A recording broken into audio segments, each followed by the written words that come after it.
Fala pessoal, seja muito bem-vindo ao nosso vídeo de hoje. Nós vamos estudar bastante sobre as curiosidades dos bastidores da mídia da semana. E com isso aí, se inscreva no nosso canal, ativa o sininho, deixa seu like, segue nós no Instagram e vamos para o nosso estudo de hoje. Rola a vinheta.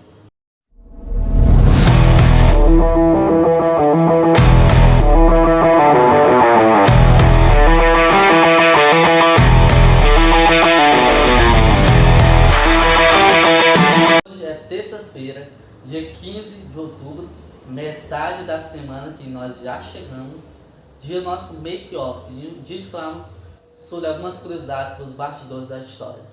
Vamos falar sobre dois pontos que são bem diferentes, mas que temos muito que aprender. E vamos para o nosso primeiro ponto. O primeiro ponto é sobre o decreto redário. Nós estamos ontem sobre o decreto redário, mas vamos dar uma revisada e um pouco a mais do que esse decreto fez, O rei Dário levou muito a sério o decreto Rei Ciro. Por quê? Porque o rei Dário não conheceu, porque ele não foi do tempo do rei Ciro, ou seja, ele não conheceu esse decreto. Ele mandou procurar lá onde estava escondido o decreto.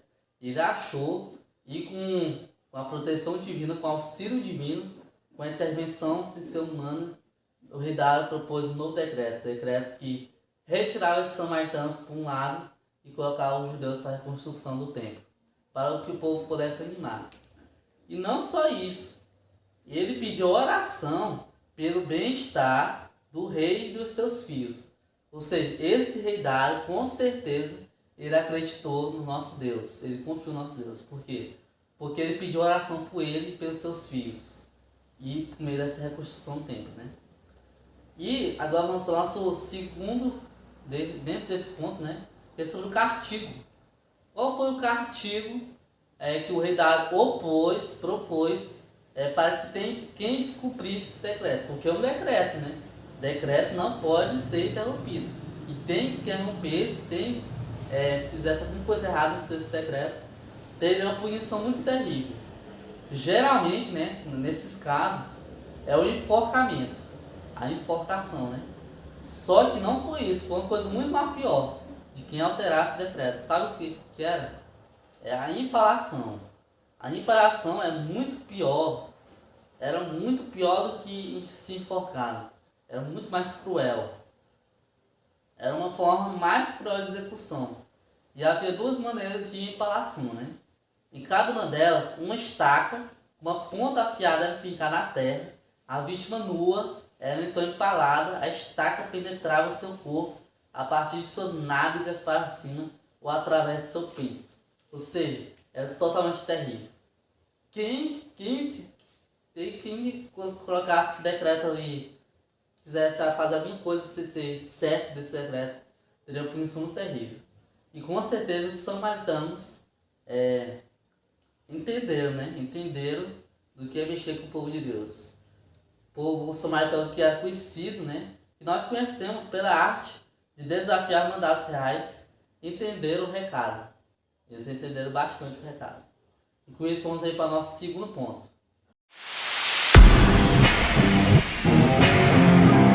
Segundo ponto para a liderança de Judá. Quais foram os líderes que nós já estamos, Tiveram os profetas Zacarias, profeta Ageu. Nós estudamos bastante sobre o profeta Zacarias. Não estudamos, infelizmente, sobre o profeta Ageu, mas ele ajudou muito sobre o auxílio divino.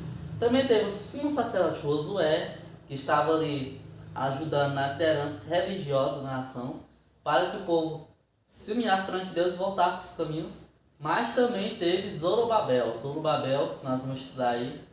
Ele representou a liderança e a administração civil para a reconstrução do templo. Ou seja, ele foi o governador do povo, do povo judaico, foi o líder. Acima dele não tinha, só Deus. Então, e Deus cuidou dessas duas partes, O religioso e o administrativo civil, da reconstrução do templo. E agora vamos estudar sobre Zorobabel. Zorobabel, ele nasceu na Babilônia, muito possivelmente durante o cativeiro, onde hoje se localiza o sudeste do Iraque.